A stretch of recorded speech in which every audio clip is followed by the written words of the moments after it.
Take a look at what happened.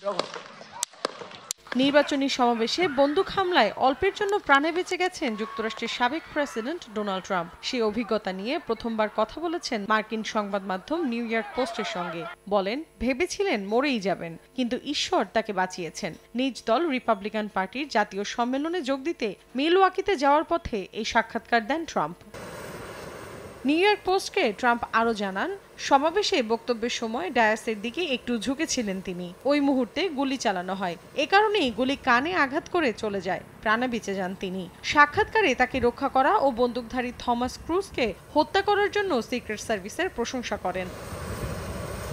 সাক্ষাৎকারে ট্রাম্পের কাছে জানতে চাওয়া হয় এ ঘটনায় তার নীতি বা দৃষ্টিভঙ্গি পরিবর্তন হবে কিনা। জবাবে ট্রাম্প বলেন, তিনি যুক্তরাষ্ট্রকে একত্রিত করার চেষ্টা করতে চান। এটি আদৌ সম্ভব কিনা তা তার জানা নেই।